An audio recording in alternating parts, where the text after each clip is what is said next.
Friedrich Merz, o dinheiro sozinho não é suficiente para a defesa da UE. Junte-se a Friedrich Merz enquanto ele delineia o papel da Alemanha na UE durante as suas observações iniciais. And we're looking forward to working with you. Chancellor, thank you very much, dear Ursula, ladies and gentlemen, thank you very much for coming. I'm very happy that today, on the 9th of May 2025, that I can visit on the third day in office. I can visit the European institutions as the German Federal Chancellor. I have the privilege, as the Chancellor, to belong to a European institution for the second time in my life, this time the European Council. As many of you know, over 35 years ago, I started my career in the European institutions in the European Parliament. So in a way, I'm coming home to Brussels, coming home to Europe. I'm looking forward to getting started. I know it's important for us to cooperate in Europe. Germany needs to play a strong role, an active role in the European Union, and the German federal government is going to do so because the challenges that we face are big challenges and we can only meet those challenges together. And if you look at the founding documents of the European political project, you will see that Robert Schuman, the former French foreign minister, 75 years ago today, he said that the integration of the coal and steel industry wasn't just an economic project, but in fact it was a deeply political project to finally get over the old rivalities between France and Germany by way of uniting their key industries, which were coal and steel back then. And so now we build on that continuous integration of industries by way of the European single market, which arose out of Brussels and Strasbourg, which I was able to play my part in helping to build. And I can feel this continuity of European development here, and I feel it is my duty to help this story move forward. And the Commission President said the European single market is not really quite as far along the path as it should be, and I've read the letter report, and I really have taken that as something that we need to get cracking with. The Draghi report also is another one which is very important, just as important as the Delors report from the 1980s, which were used as the foundation of our integration work back then. You mentioned the main points. Perhaps I can just speak from the German perspective. Strengthening EU industry's competitiveness is the central project for the coming years that we will focus on. Creating the right framework conditions to help European industry become successful is a central task, and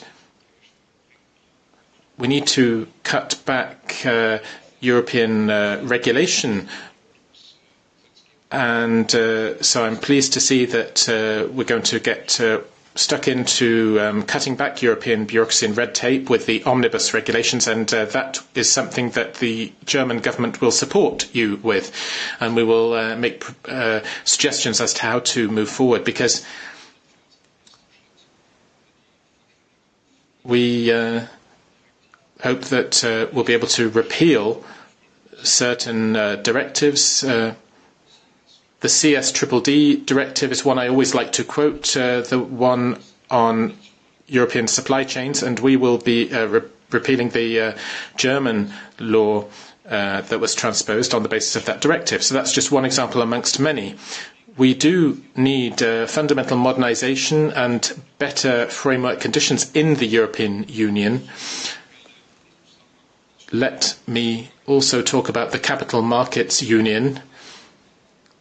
In Europe, we talked far too long about liability and not enough about the integration of the capital markets. And I agree with the President of France. As you know, I wasn't just in Paris this week, but also I went to Warsaw. I was the first German Chancellor who, on his first day in office, on the first full day of his mandate went to not just to Paris but also to Warsaw. It was important for me to send that signal to say that we're not just going to be cooperating with our biggest neighbour to the west but also our biggest neighbour to the east on an equal footing.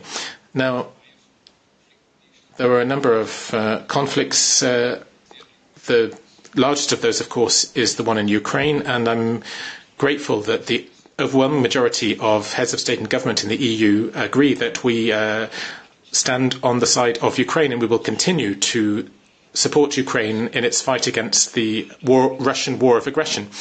And we need to make progress on trade policy as well.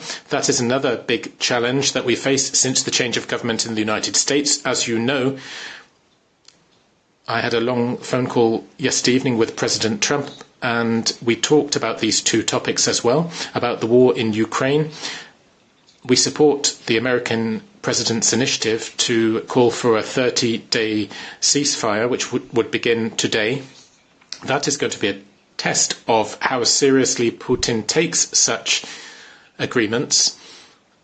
Not just today, of course, which is being celebrated in Moscow as a victory day, but also moving forward. We'll see whether it's possible to turn a 30-day ceasefire into real peace negotiations. And the ball is very much in Moscow's court, nowhere else. We agree here in Europe. We agree to support Ukraine. The United States also supports Ukraine. Now the ball is in Moscow's court, and only there.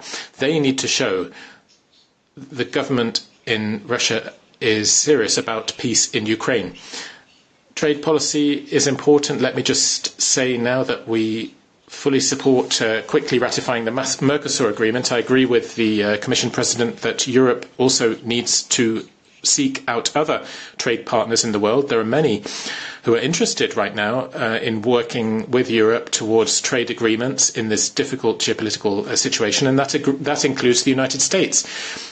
I congratulated President Trump on his agreement with the United Kingdom yesterday, but he cannot pick off individual EU member states one by one. We're all members of the EU, and therefore, trade competence has been passed on completely to the European Commission. We negotiate as one. So the next trade partner for the EU is not Germany, Poland, or another member state. It's Europe. It's the European Union. And I hope we will be able to make progress in lowering tariffs and in the long term to a trade agreement. I regret the fact that TTIP never saw the light of day. We ought to have achieved that, and we would now know how valuable it would have been. But that's spilt milk now. Let's move on. Technological standards are just as important as tariffs, and often I think they're underestimated in their importance. I would like us to offer to our American partners mutual recognition of technical standards, because I think there's a lot of potential there if we want to open markets, which we don't, and it's a potential we're not really using enough. So, last but not least, European Union's defence capacity is important as well. Of course, financial resources need to be made available. The EU is talking about the fiscal pact, extending that, and in Germany we've made use of our national debt rules. We changed the German constitution, and we've made it possible to have defence spending go over and above the 1% of GDP, regardless of the debt break. But money is not the answer on its own. We need simplified standards as well. We also need simplified systems, adapted standards, and we also need to make sure that money we spend individually could be pooled into a European budget, because we would achieve economies of scale that way by simplification, standardization, and economies of scale. And without that, it's not just enough to talk about money alone. So I'm looking forward to further discussions with the Commission in Council, and on a day like today, it's a day where we celebrate 75 years of the Schuman Declaration, but I think it's a day which calls us to get working as well. The European Union is, of course, the most successful project for peace and prosperity for the European continent, and I, as the German Federal Chancellor, will work to see it succeed together in